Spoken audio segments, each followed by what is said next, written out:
एक special guest हैं जिनको हम चाहते हैं कि वो इस स्टेज पर आएँ और उनसे कुछ सवालात किए जाएँ आपके काम के हवाले से। इजाज़त है आपकी? कौन है वो हैं, बताएं आप बताएं, मैं बताऊं? मैं बता दूं?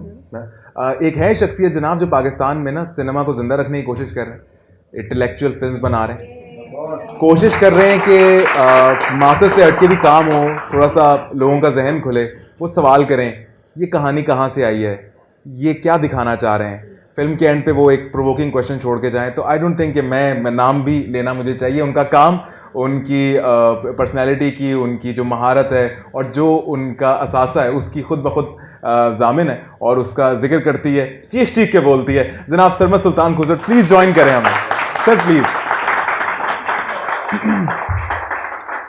अगर प्लीज़ आप ये माइक लीजिए, आप मैम वो माइक ले लें, मैं ये ले लूँ। Thank you. आप प्लीज़ बैठें, मैं सर खड़ा हो जाऊँगा, मैं यहाँ खड़ा रहूँगा, आप प्लीज़ तशरीफ़ रखें।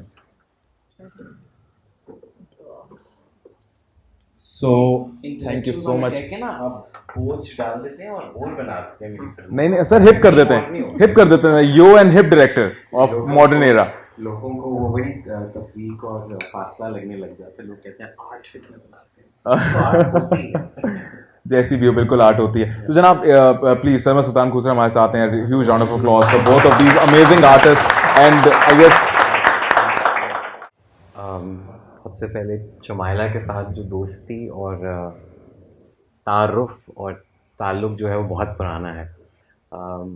मंटो जब एज ए टीवी सीरीज़ हम बना रहे थे तो उसमें मुझे ये बहुत एक जर्नी का एक इम्पॉर्टेंट पार्ट था कि शुमाइला ने उसके अंदर बहुत सी कई about 7 to 8 ghazals of Ghalib she composed, she sang।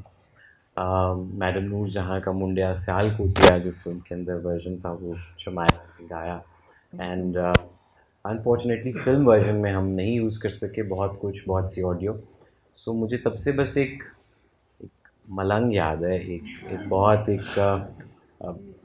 इंसान ऐसा जिस तरह का इंसान दूसरा मैंने बहुत कम देखा है, क्योंकि वो उनका प्रोसेस के जितनी मतलब अब मुझे तो वो मतलब उनकी वो मिसरे की तो क्या कहना चाहिए, वो जो लंबाई या उसकी जो एक तवालत थी वही समझ में नहीं आती थी, फ़ारसी और क्या, और वो पता नहीं किस वक्त चुपके से बना के ले आती थी। और it was just a very wonderful experience. About this जी मैंने एक तो कल खुद ज़िद करके मैंने कहा कि मुझे ये एक तो चाहिए, मैंने सुनना है पहले। And I didn't know when it went from track 1 to track 6 और वो चलते गए and I was just like, मुझे लगा मैं कहीं कुछ एक ख्वाब की तरह यू फ्लोटिंग।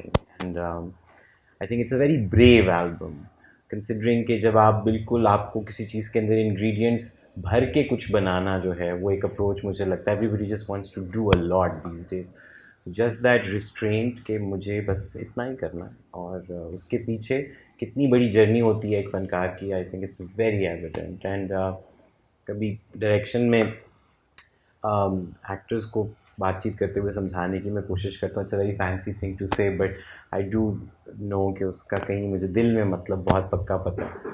जो सच्चा सुर होता है वो छुपता नहीं है और उसको ज़रूरी नहीं आप एनालाइज कर सकें। तो जब कोई एक्टर जैसे कोई लाइन बोल रहा होता है तो बस जैसे क्या, मैंने कहा उसको पता नहीं, लग नहीं रहा, बट ये लगी और बहुत लगी कल एल्बम, पूरी रात बहुत ज़्यादा I was in that world. So it's truly from the heart and it's very special, it's very special. Thank you so much. अच्छा, अब एक अगला क्वेश्चन आपके तीन है, दूसरा आएगा फिर तीसरा आएगा, वरना मैंने गाना शुरू कर देना है, आपने मुझे जल्दी ना जाने डिसाइड करें, मैं तो फिर सब भाग जाएंगे। बट आपकी इजाज़त के साथ जो एक आपका आर्टिस्टिक एक्सप्रेशन है वो डायरेक्टर का है। मैं ये जानना चाह रहा हूँ कि जब आपने गाने सुने तो कभी भी किताब पढ़ते हैं आप, कोई विजुअल आर्ट देखते हैं तो आप, या आप कह सकते हैं साउंड ऑडियो आर्ट देखते हैं, एक तरह का विजुअल दिमाग में बनता है। And being a director yourself, क्या विजुअलाइज कर पा रहे थे आप इन गानों को सुनने के साथ? What was the visual that was coming in your mind while you were listening to the songs? So I will be honest, अभी जिस तरह शुमाइला बता रही थी कि वो एक स्टोरी टेलर के तौर पे भी उनका ये एल्बम है। सो ऑनेस्टली मैंने बिल्कुल कॉन्शियसली नहीं सोचा कि ये एक से दूसरी गज़ल में या हम शायरी में कैसे जा रहे हैं, लेकिन उसमें कुछ एक रब्त है, वो बात कहीं जहाँ पिछली में ख़त्म होती है वो कहीं आगे से, and I don't know if it's you sent it to me in an order even, वो जैसे प्ले हो रहा था। बट जो कैफियत थी वो ऐसी थी कि वाकई मैं उस वक्त किसी तस्वीर में खुद को नहीं उलझाना चाह रहा था. It was really like a trance where I just thought कि it was not something that I was visualizing. It was more like what I was feeling, and it has this air to it. It has this breadth to it, and I would love to visualize it. Yeah. That's what I would want to do. Yeah. But अभी मैं नहीं चाहता कि उसको तस्वीर में कैद किया जाए. I think it's just a beautiful feeling to just absorb it.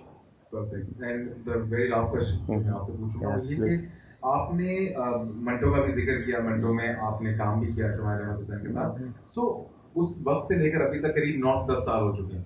सो तो उस Shumair Ahmad Hussain as an artist, musician, singer और अब की शुमाइर अहमद हुसैन में आपने कोई डिफरेंस देखा है as a person, as an artist? तो वो डिफरेंस हमें बताएं, उस पे थोड़ा एलैबोरेट करें. सबसे अच्छा तो डिफरेंस तो उसमें जो है ना एक छोटा सा कलक भी शामिल है. वो ये है कि हम वो मेले में नहीं बिछड़ जाते दोस्त या बहन भाई या जो भी होते, तो हम बहुत अरसे बिछड़े भी रहे. तो ये भी कुछ पिछले चंद महीनों में जो है ना वो हमने रिन्यू किया है. यस. एंड समहाउ वो वाकई कुछ कनेक्शन जो होता है ना आपका कभी दिलों का या आपके कोई जो भी लाइक आर्टिस्टिक क्या कहना चाहिए, whatever you want to call it. So how she's calling it Gul Mohar se, and Kamli is so much about amaltas and henna and plants and trees and water. So वो अभी जिस दिन पहला track मैंने उसका कमली का release किया, she was one of the first people who sent me a message saying कि ये क्या है, और जो भी उन्होंने कहा बहुत दिल को अच्छी लगने वाली और दिल से बात की. So the only difference I feel is कि it's so good to see that somebody has stuck to their essence without being apologetic about it and without making too much noise about it. Wow. So वो खामोशी से जिस अच्छी सच्ची जगह पे खड़ी थी वो मुझे लगता है वहाँ पे वो बहुत अच्छी जगह है. तो मवाजने का मुझे नहीं लगता कि कोई मेरे लिए गुंजाइश है. Thank you so much. Thank you so much. Great work. So thank you so much. I want to say I am really inspired by this, and I am going. मैंने जिद की है कलिन से कि मुझे इसका वीडियो किसी का बनाना है, and I'm going to do that. I will. I want और to. मैंने जब सरमत को जब मैंने कमली देखी तो उसमें जब मैंने अमलतास का दरख्त देखा, जो कि मुझे सानिया से मेरी बात होती रहती, लेकिन कभी उन्होंने जिक्र नहीं किया उस दरख्त का. तो फिल्म रिलीज़ हुई, मैंने उसका म्यूज़िक सुना, तो जिस तरह आपने गाने सुने, तो मैं कमली के गाने, जब से कमली फिल्म आई है मैं कमली के ही गाने सुन रही हूँ. एक अजीब सी बात है ये, शायद वो कोई कनेक्शन है जो 10 साल ना मैंने सरमत को पूछा ना सरमत ने मुझे पूछा. That's so sad and bad. और उसके बाद हम मिले. ज़ेब का तो जो है ना वो बहुत शुक्रिया है, और सबका ही, नवान का भी और आसिम का भी. और thank you, please thank you so much. मेरा दोस्त तालियां जोरदार. उससे मिलने आया है कराची से.